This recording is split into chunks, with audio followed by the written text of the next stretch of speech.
continuing on reading Poor Things by Alisdair Gray, and this is Chapter 5, Making Bella Baxter.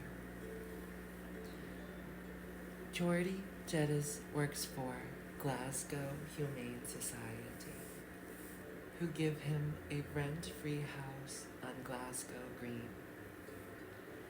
His job is to fish human bodies out of the Clyde and save their lives if possible. When not possible, he puts them in a small morgue attached to his dwelling, where a police surgeon performs autopsies. If this official is not available, they send for me. Most of the bodies are suicides, of course, and if no one claims them, they are transferred to dissecting rooms and laboratories. I have arranged such transfers. I was called to examine the body you know as Bella soon after our quarrel a year ago. Geddes saw a young woman climb onto the parapet of the suspension bridge near his home. She did not jump feet first like most suicides. She dived clean under the water like a swimmer, but expelling the air from her lungs, not drawing it in, for she did not return to the surface alive. On recovering the body, Geddes found she had tied the strap of a reticule filled with stones to her wrist. An unusually deliberate suicide then, and committed by someone who wished to be forgotten.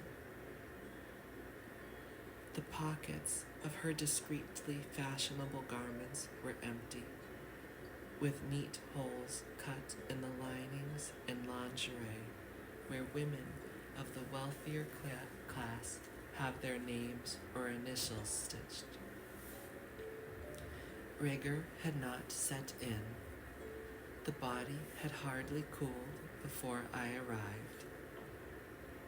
I found she was pregnant, with pressure grooves round the finger where wedding and engagement rings had been removed.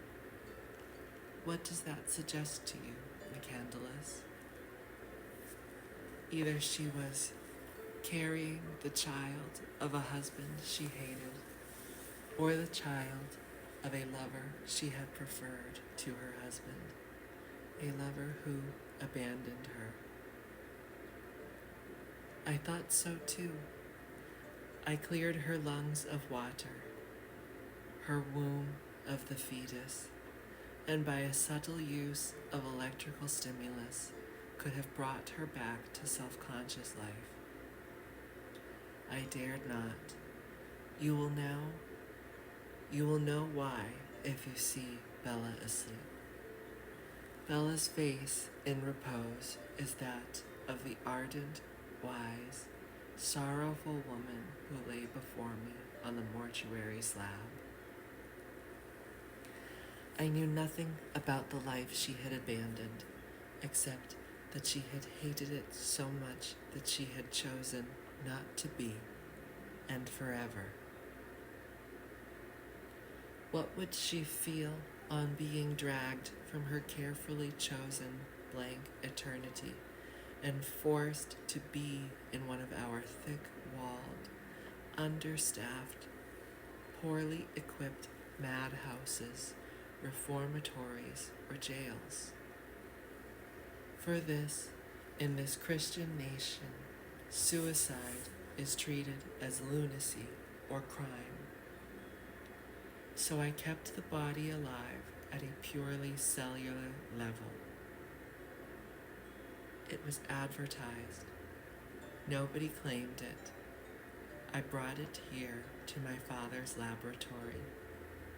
My childhood hopes and boyhood dreams, my education and adult researches had prepared me for this moment. Every year, hundreds of young women drown themselves because of the poverty and prejudices of our damnably unfair society. And nature, too, can be ungenerous. You know how often it produces births we call unnatural because they cannot live without artificial help or cannot live at all. Anacephalids, bicephalids, cyclops, and some so unique science does not name them. Good doctoring ensures the mothers never see these. Some malformations are less grotesque but equally dreadful. Babies without digestive tracts who must starve to death as soon as the umbilical cord is cut if a kind hand does not first smother them. No doctor dare do such a thing or order a nurse to do it, but the thing gets done, and in modern Glasgow, second city of Britain, for size and foremost for infant mortality, few parents can afford a coffin, a funeral, and a grave for every dead wee body they own. Even Catholics consign their unchristened to limbo. In the workshop of the world, limbo is usually the medical profession. For years, I had been planning to take a discarded body and discarded brain from our social midden heap and unite them in a new life. I now did so, hence Bella.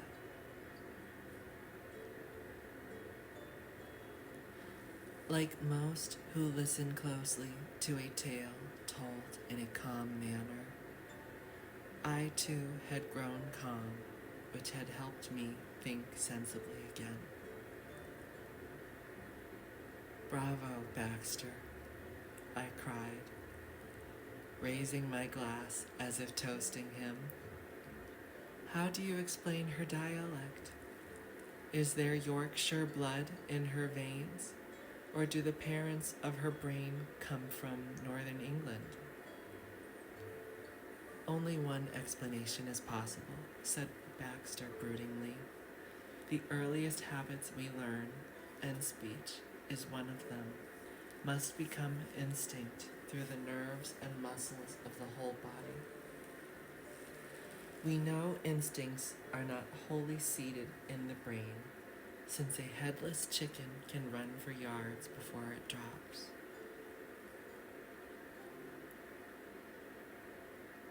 The muscles of Bella's throat, tongue, and lips still move as if they did in the first 25 years of their existence, which I think was nearer Manchester than Leeds.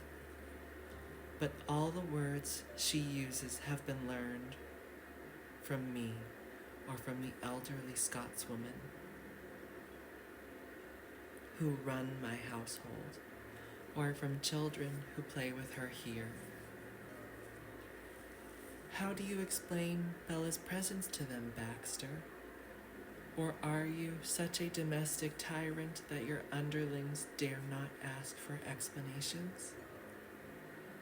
Baxter hesitated, then muttered that his servants were all former nurses trained by Sir Colin and not surprised by the presence of strange people recovering from intricate operations.